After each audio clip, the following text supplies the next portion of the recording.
know why I decided to film this video when I'm literally in the middle of 3 books right now, but hello, welcome or welcome back to my channel. My name is Mar, and this week we are reading K-drama inspired romance books because, first of all, I'm going to Korea and Japan in a couple weeks. I don't know, I thought it would be a fun video to make before I leave. And second, this month is Asian American Pacific Islander Month, or Asian Heritage Month. This month we are celebrating Asian American Pacific Islander voices, and so I thought this would be a fun video to make. And obviously with my channel I do a lot of these theme videos. I'm not filming this video just specifically because it's AAPI month and all of that. I've done a K-pop romance video, and I've done an Asian American girly romance video. Reading books inspired by like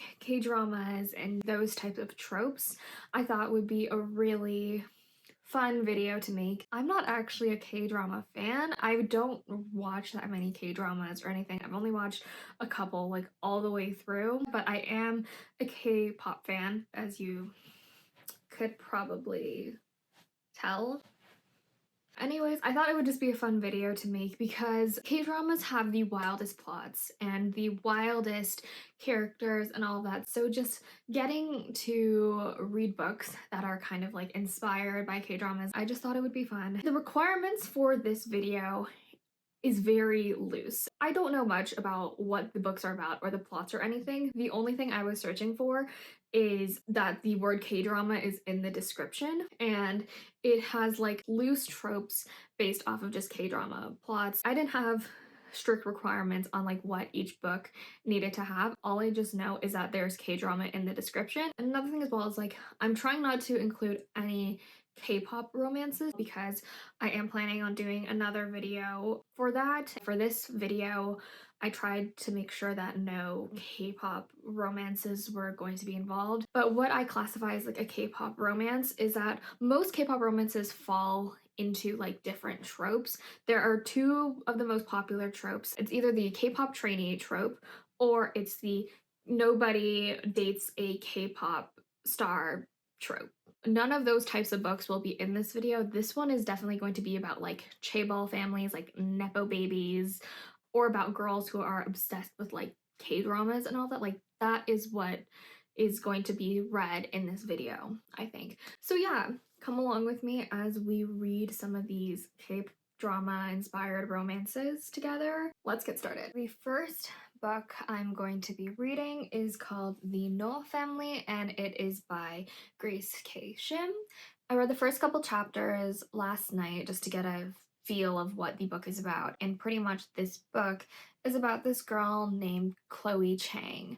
And pretty much she lives in Tulsa, Oklahoma. She just graduated high school, and she lives with her single mom who is from Korea. Before she was even born, like her dad passed away. She doesn't know a lot about her dad. And so pretty much her friends make her take this 23andMe test as a joke. So she takes this 23andMe test, and one of her cousins reaches out to her, and pretty much they offer to fly her to Korea and all of that for a week to get to know them and all of that. So she takes this offer, and pretty much it turns out that this family is insanely rich. That's where I've ended off at. It seems like a fun read. I'm just going to start reading this book, and I'll let you know my thoughts whenever I feel.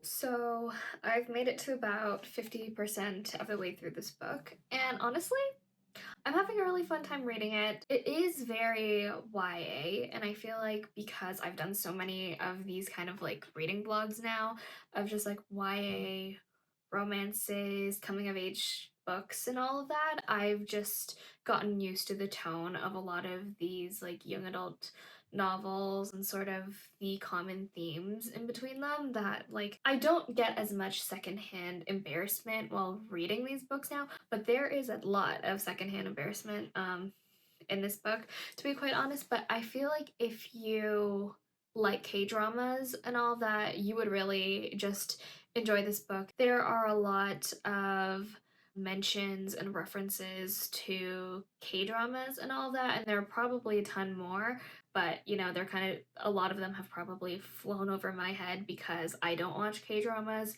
My mom is a huge K-drama fan, so like most of the time when it comes to my knowledge of K-dramas, it's because of my conversations with her and sort of the K-dramas that she watches and all of that. I'm 50% of the way through, and I feel like it's almost going to be a predictable kind of book, which is like, I'm fine with it. I thought it would just be a bit more like K-drama, twisty-ish, like there would be a lot of more plot twists and all that, but this is very straightforward. I think I'll probably finish this in the next couple hours. There hasn't been anything that has like really shocked me or surprised me in this book. I believe there will probably be a romance subplot in this. We haven't gotten to that yet, but I feel like there might be a romance subplot happening sometime soon. So yeah, those are my thoughts as of 50% of this book.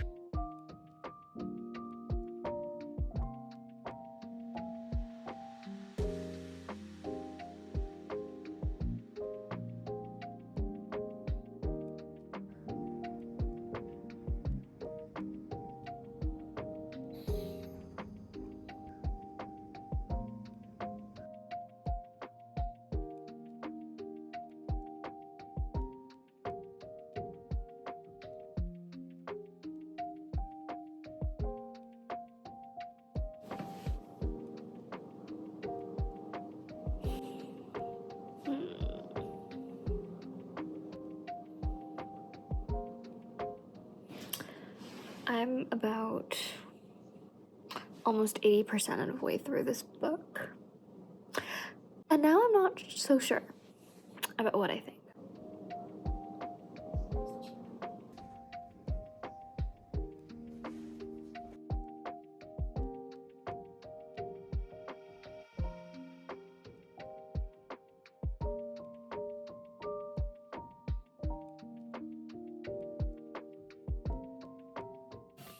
I made it to the end of the book, and my overall thoughts of it is I'm conflicted. After the 50% mark of the book, that's when everything changed. My thoughts on this book. At the beginning, I was like, oh, this is a fun little book. And then to like the second half of the book made me kind of go, what am I reading? Because it went in a way, it went in a direction I didn't fully expect it to go. This is a book I'm gonna have to think on it for a bit and digest my thoughts.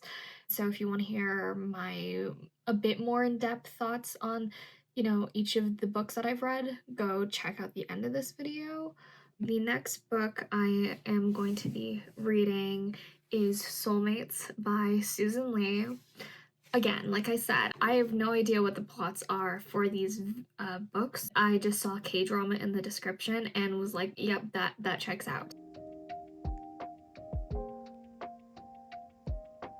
So I just finished reading the first 2 chapters of Soulmates. This is a dual point of view book. So we have the main girl, Hannah, and then the main guy is Jacob. Hannah is living in San Diego and she's entering her senior year of high school. She ends up getting dumped by her high school boyfriend because he tells her that they have nothing in common. And one of those things is that Hannah is not a fan of K-pop or K-dramas or anything like that.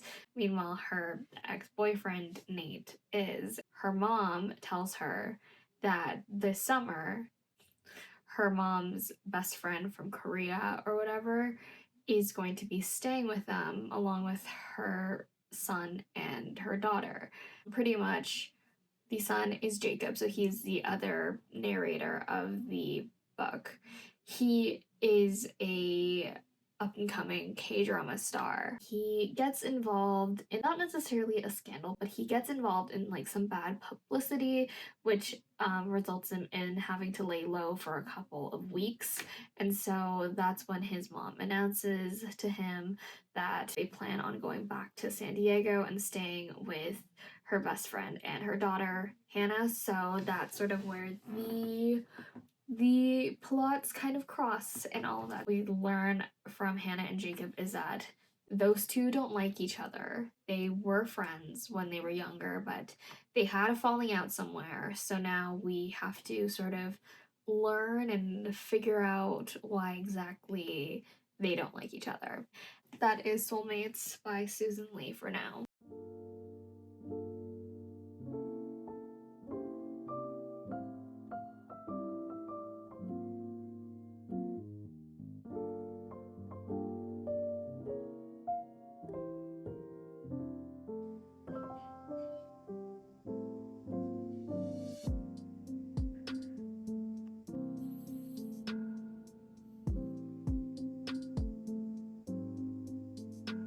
I'm a bit more than 50% of the way through Soulmates right now, so I thought I would just give a little update.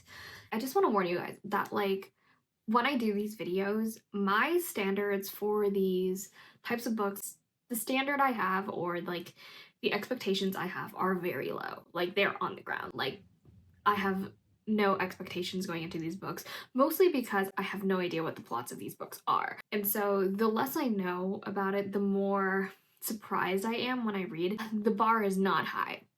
And so with this book, I'm actually really enjoying it. This one is very much a book about childhood best friends who eventually had a falling out with each other and are now trying to repair that relationship. Character development is a big thing in this book, so that's what I really enjoy about it. I did find the audiobook on Libby, and so I listened to that for a bit while I was just doing some chores and all of that. And so with the audiobook though, I'm not a huge fan of the guy who does like the male voices. I find them hard to listen to because you can totally tell that the people doing the audiobooks are over the age of 30. And for me, it just was not a vibe. Like, just hire someone who sounds like a teen. Hire me. Hire me to do your audiobooks. I'm already sitting at home reading these books. I might as well get paid to read these books out loud, which I've been doing since I was an 8-year-old kid because that's how I got into my love of reading. I'll probably try to finish this book tonight and then we'll move on to my next pick. Last night I just finished reading Soulmates by Susan Lee. Overall, I really like the book. Were there some chapters that I thought were a bit unnecessary to have? Oh, absolutely. But overall, I thought it was a cute novel and all of that. I liked the romance subplot. I liked the story. I like the characters, but at the same time, I felt like sometimes like the characters were just acting very out of character, that it was just kind of jarring to see. So yeah, but overall I really like the book. The next book I'm planning on reading is called I Guess I Live Here Now by Claire On. Another book I'm planning on reading at the same time with it is Flip the Script by Lyla Lee. And like, look at this cover. I really thought that this was Dewey from Twice when I first saw this, like, cover ever. I was like, oh, did Dewey write a book? And no, those are the two books I'll be reading, probably at the same time. I'll probably switch in between books. So hopefully I don't get the books confused. That's what I'm planning on reading, and then I have one more book I plan on reading for this video.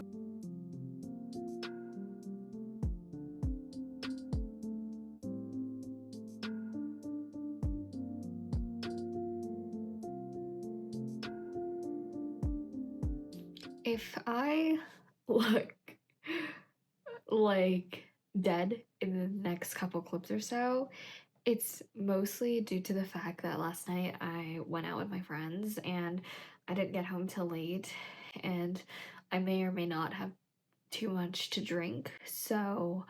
Um, yeah, so I got about 25% of the way into I Guess I Live Here Now by Claire On. And so I Guess I Live Here Now is pretty much about this girl named Melody, and she lives in New York with her mother, and she pretty much gets news from her mother that they are moving back to South Korea to be with her dad. Melody doesn't have a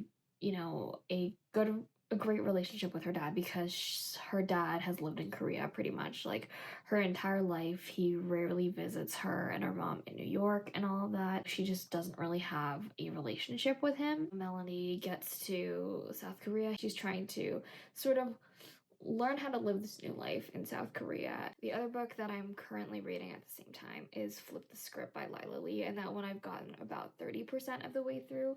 Flip the Script is about this girl named Hannah. She is starring in this new K-drama called Fated Destiny, and her co-star happens to be a really popular K-pop star who is making sort of his transition into acting. And so they're filming this drama called Fated Destiny, and they filmed the first couple episodes. The first couple episodes air, and it turns out that the ratings aren't that good. So pretty much in order to get ratings up, they pretty much make a plan to fake date in order to get ratings up and all of that. So like it's a whole fake dating trope book, which personally fake dating is one of my favorite tropes. So like personally for me, I'm fine with it.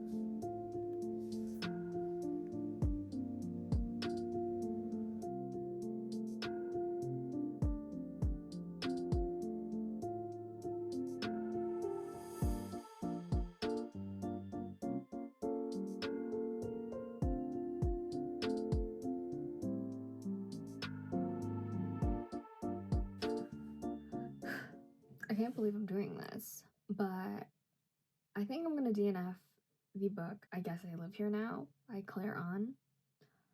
I've just never been so bored reading a book. I am DNFing this. Like, I genuinely can't. The characters, for me, are just unlikable. I'm not connecting with any of them.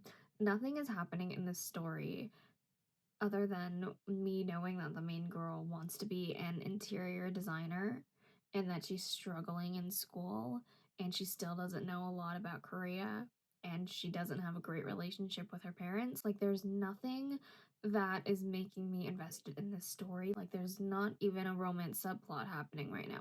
I'm literally at 46% of the way through this book. If you've read this book or whatever and you've enjoyed it, good for you. This one, I genuinely don't want to waste my time on this anymore. I'm going to just try to finish Flip the Script by Lyla and then move on to the next book tomorrow, probably.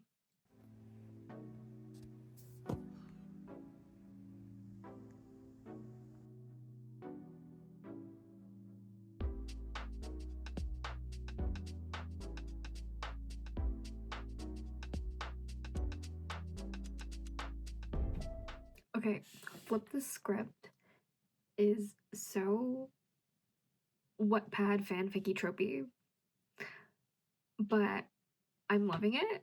Like, this is such a fun book to read. Like, is it cheesy? Absolutely. Is it a bit cringy? Oh yeah, absolutely. But it's a fun read. Like, I'm having fun with it. I'm screaming. He's so real for that though.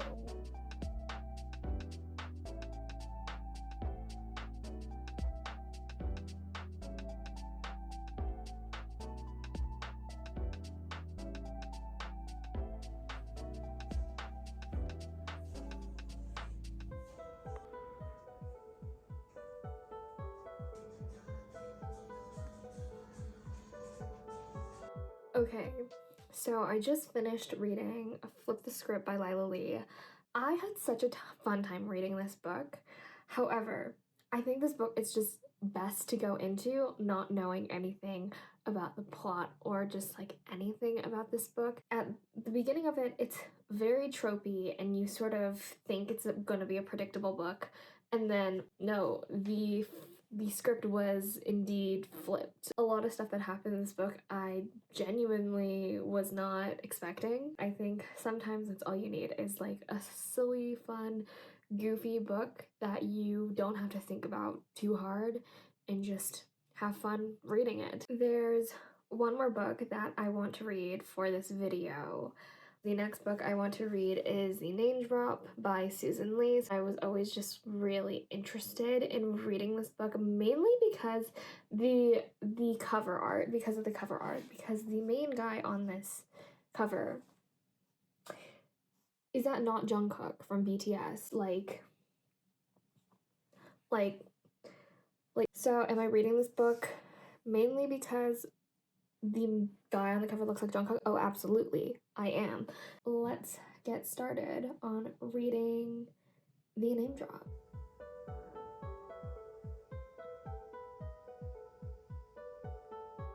In Kim Namjoon, we trust. So I've made it to 32% of The Name Drop, and I have no idea if this book is making me have a book slump right now, but for some reason I can't get through this book, or I've been getting through it really slowly. Like, it's not even like a horrible book either. Like, it's just for some reason I'm just getting through this book way slower than I have with the other ones.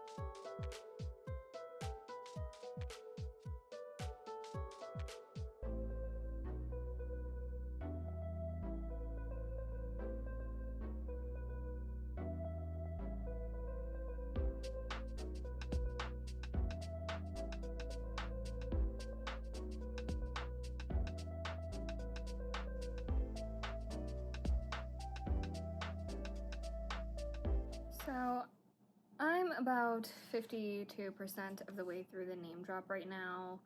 I tried to read as much as I could yesterday, and I really only got about, up till halfway. In this book, it's pretty much about these two characters. It's dual point of view.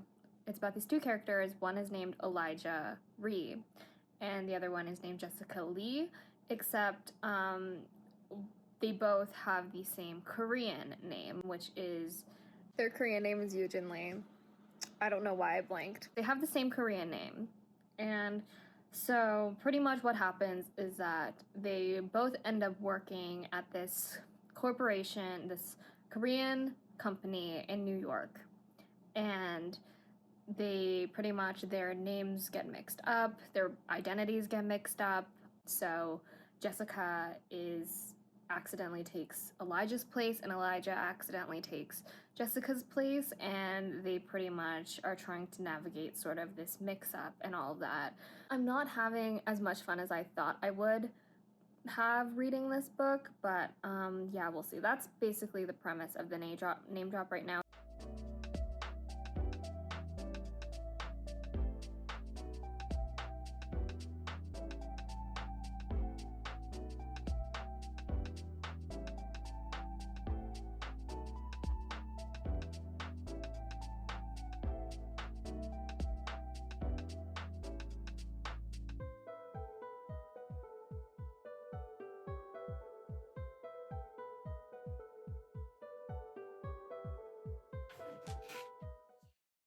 Okay, so I just finished The Name Drop by Susan Lee, and I'm not sure how I feel about it.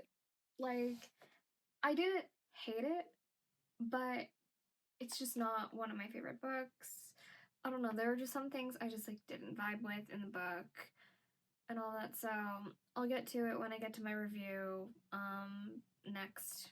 I'm going to quickly do a review about each of the books I read this week for this video, so let's get into it. The first book I read was The Noel Family by Chloe K. Shim, and Overall, I gave the book a 3 out of 5. For story-wise, I gave it a 3 out of 5 just because, like, the story itself is very basic. The story is about this girl named Chloe Chang, and pretty much she has grown up in, I believe, Tulsa, Oklahoma her entire life with a single mom. Her dad died before she was born and all of that, and so she never really got a chance to connect with her Korean culture and all of that. She doesn't know who her dad's family is because her mom has kept that a secret from her practically like her entire life. She takes this 23andMe test, gets her results, and pretty much through this test,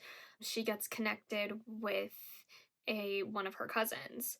And she gets to South Korea and she learns that her dad comes from a chaebol family. In the book, there's actually a good quote of of the meaning of chaebol. It says, "Not only are chaebols wealthy conglomerate-owning families, they're media darlings whose every move is recorded and dissected in the tabloids, and they're almost always embroiled in some scandal or another." So she pretty much learns that her family, like her dad's family, is rich. He comes from a lot of money and all of that. And so she's kind of navigating her place in this new family. And I would say like the plot was very straightforward. And I think it was also kind of predictable at some times. For characters, I also gave that a 3. The side characters, they were interesting. It's just they were not built upon at all. Like they felt very one-dimensional. You know, they were kind of just they were there for the sake of the plot kind of thing. Chloe is the main character and the book is told from Chloe's point of view. And so pretty much Chloe is definitely portrayed as like an 18-year-old girl, but one thing about her is that she's obsessed with K-dramas, but she also, when she gets to Korea, she doesn't know anything about Korean culture. So I found that kind of weird. Chloe is very naive for like someone who is 18. Like just the way she acted in certain situations, the way she was portrayed, it just felt like she was younger. There were also so many moments where it was just like she was just clueless about a lot of things and all of that. Like she knows what a chaebol is, but she doesn't know what myeongdong is or what Korean hot dogs are, which I'm like that's kind of weird considering I see myeongdong a lot in most Korean K-dramas and most of the time like they're eating Korean food in Korea. Characters, I would give just like 3 out of 5. There wasn't a character that I truly like cared about in this book, or I connected with. So yeah. And then for like overall like K-drama rating, this category is very broad. There were tons of references to K-dramas and all of that, references to, you know, Korean culture and all of that. There are also a lot of references to like K-dramas, especially Lee Min-ho, like Boys Over Flowers was mentioned, The Heirs was mentioned, like pretty much every like Lee Min-ho drama was mentioned in this book. And yeah, and then there was also I think like What's Wrong with Mr. like Secretary Kim or whatever, like that was referenced maybe. I don't know. It's like again, I don't watch a lot of K-dramas, so it's like there were probably a lot more K-drama references in this book. They just flew over my head, but yeah, that's what I think of the Noah family. So overall rating 3 out of 5. Story 3, characters 3, and then K-drama 3.25. So, yeah. Now, on to the next book. The next book I read was Soulmates by Susan Lee.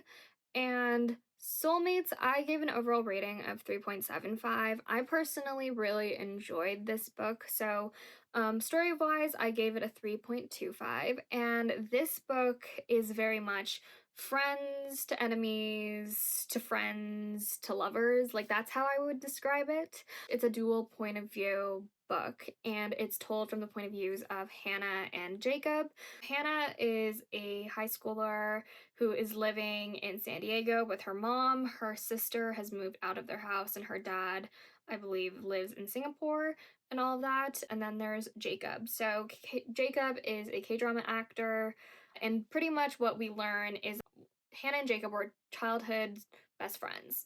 And so something happens which leads to Jacob leaving Korea and staying at Hannah's house for a bit and all of that. They pretty much have to figure out how to, sort of live in the same house and all that, and also figure out how they're going to include each other back into each other's lives. So a lot of the stuff that happens in this book is very miscommunication tropey. So if you don't like a miscommunication trope, you're probably not gonna like this book.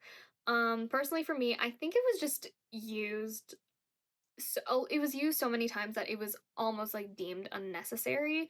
Like, don't get me wrong, these characters communicate with each other just fine, but like just their actions don't really line up with what they're saying. So it's like for me, miscommunication trope in this book doesn't work as well as like compared to other books I've read. For story, overall itself, I give it a 3.25. There are things that I liked about the plot, and there are certain things that I didn't like about the plot. For characters, I gave that a 3.5, and that's mostly due to the character of Jacob.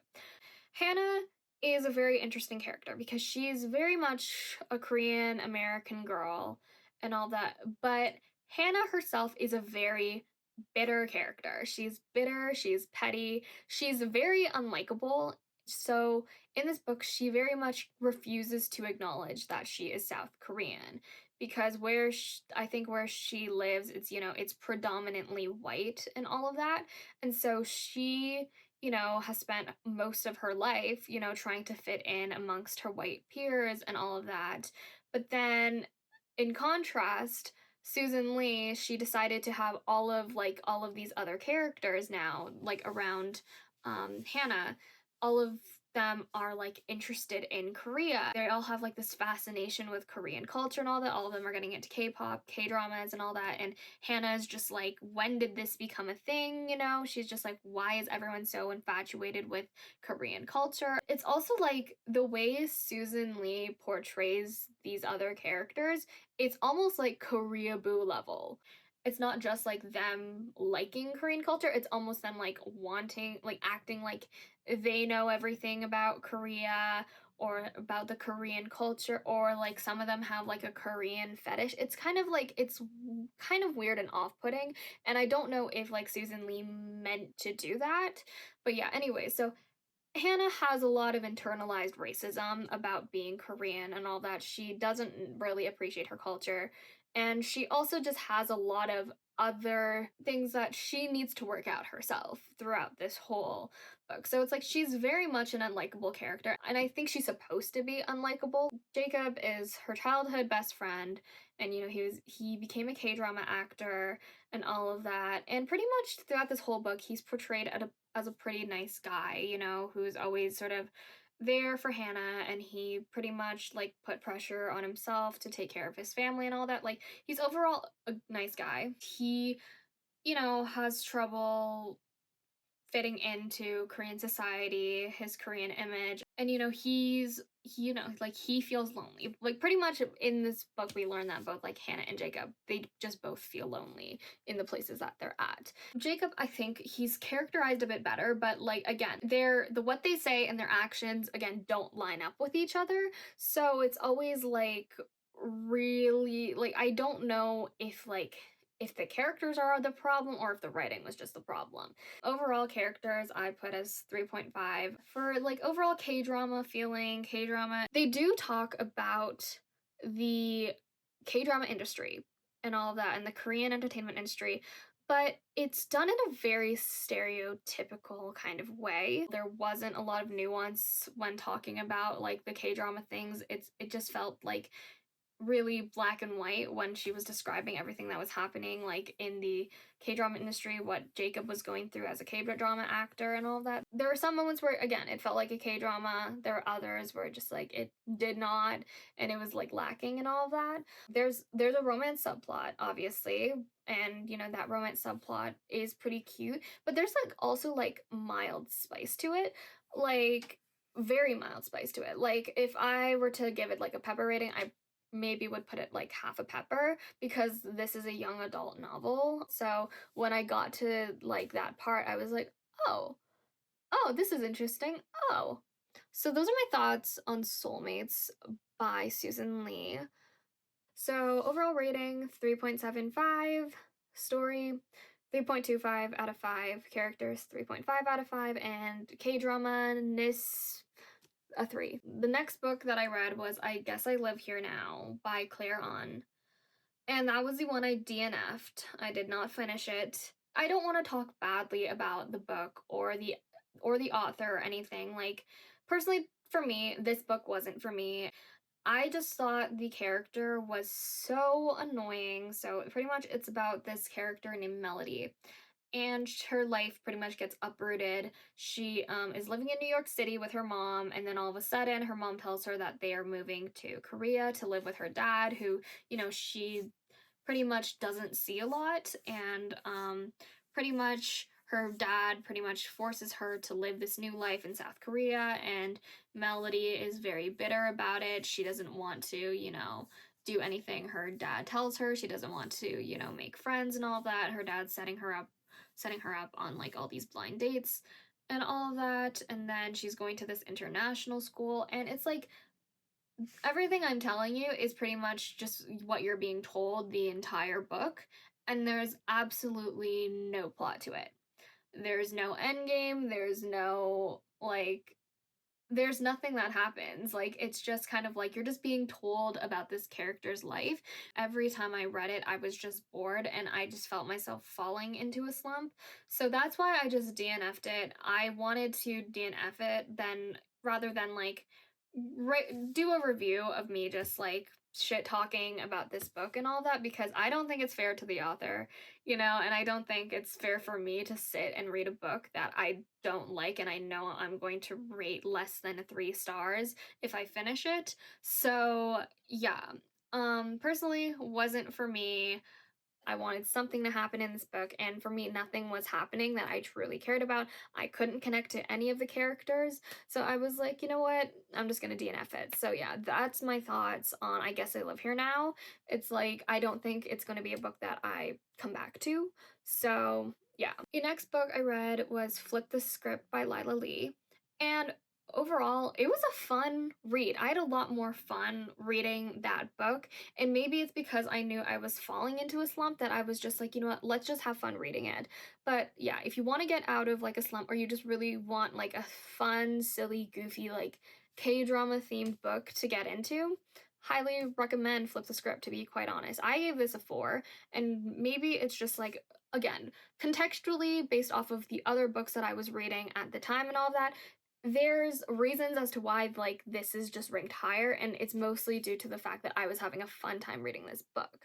Like, story-wise, I gave it a 4. I really like the plot of it, and for me, the second half of the book is really what changed my opinion on this book. When I was reading it, I thought, oh, like this is just gonna be a little predictable, like silly little K-drama and all that, and then I got to 50% and I was like, oh, okay, like the script was definitely being flipped, and I was sort of like surprised, which I don't know why I was surprised considering the title of the book is literally a hint. Anyways, it's pretty much about this girl named Hannah. So this is the second book I've read with a character named Hannah. And pretty much she is this upcoming K-drama actress. She's originally from Orlando, Florida, I believe.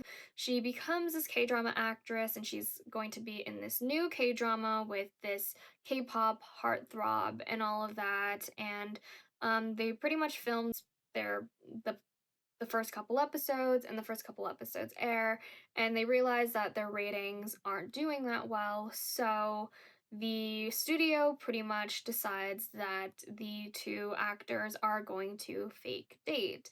So yeah, there's a fake dating plot involved, and then slowly as you get through the book, more tropes get added in, which is very fun, and more drama gets added in. And so overall for story, I really liked it. It was a really easy read. For story, I give it a 4.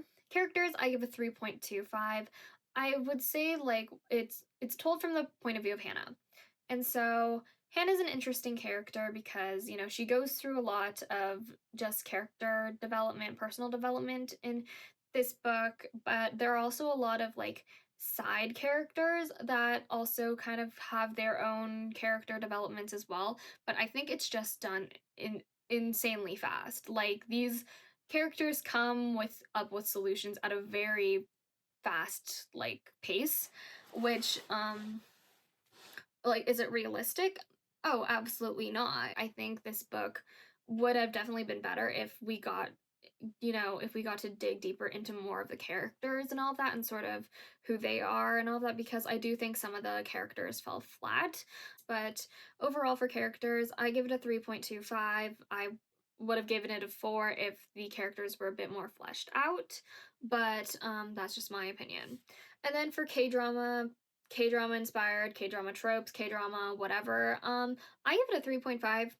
I think there are a lot of K-drama tropes and all of that, and I think there's, again, a lot of references to other K-dramas and all of that, and it being a book that's based in the K-drama industry, you know, I would expect there to be a lot of references to K-dramas and other different, you know, aspects of the Korean industry and the K-drama industry. I'm like holding back on what I'm sharing in this review about the book because I just don't want to spoil anything for people if you're planning on reading this book. It's like it's better when it's a surprise. So yeah, those are my thoughts on Flip the Script. The last book we have is The Name Drop by Susan Lee.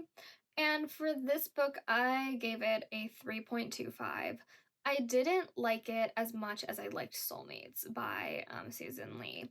For story for this book, I gave it a 3.25. I thought the premise was, you know, I thought the premise of this book was really interesting. It's about these two characters who have the same Korean name. And so, you know, there's a lot of things you can do with that type of premise for a book. These two people working at this corporation called the Hanu Corporation, and their Korean names are the same. Their places are accidentally swapped in the corporation. So the girl ends up doing the guys. The girl is named Jessica Lee, and she ends up doing Elijah Ree's job. Meanwhile, Elijah is doing Jessica's job. So it's a very interesting premise, but for the story, it fell really flat because I think with that premise, you could have done so much with that premise in itself, but not a lot really happened in the actual like book itself. It just felt like while reading it, Susan Lee just didn't know what to turn this book into. She didn't really know if she wanted to turn this book into more of a coming of age novel or if she wanted to turn it more into a romance novel. So it like sits in between a romance and a coming of age novel. But the thing is, like, it just feels like a flat line. Like, it just doesn't feel like anything really happens in this book, and the ending is super rushed. And so that's why I gave like the story like a 3.25. Characters, I give it a 3. So again, the main two characters are Jessica Lee and Elijah Ree.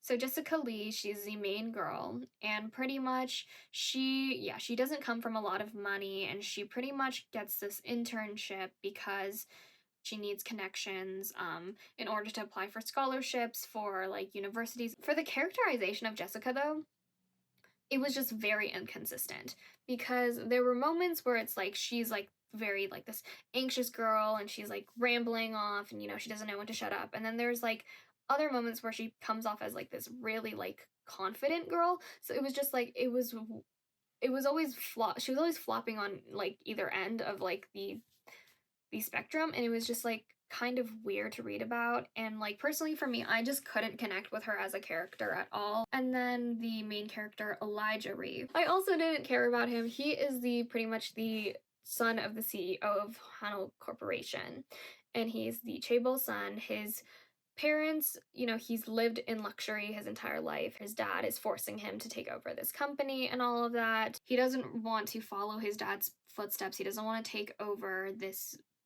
you know, this company or anything like that. But so throughout this whole internship, he's just like learning how to be a normal person. But even then, he still has a really like wealthy and privileged point of view of living and all that, which it's like, yes, he learns, like, some things from this internship and all that, but he still, like, towards the end of it, he still, like, is very privileged and has, like, a very privileged way of thinking. I don't think his character development was as strong. Like, I found him less annoying, definitely. I found him less annoying than, Jessica when it came to just, like, his internal dialogue, but at the same time, I was just like, I wasn't really, like, connected with his character either. Overall, like K-drama references and all that, I gave it a 3. Yeah, I really like the premise of, like, you know, them switching roles. I thought there were places where that it could have been done better. And then for romance wise, there's a romance subplot to it. But the thing is, like, the romance just doesn't hit. The romance doesn't hit because, like, you don't see any connection between these two characters other than the fact that they have the same Korean name. Like, they sort of see each other and they're just like, oh, like, that person's cute, that person's attractive.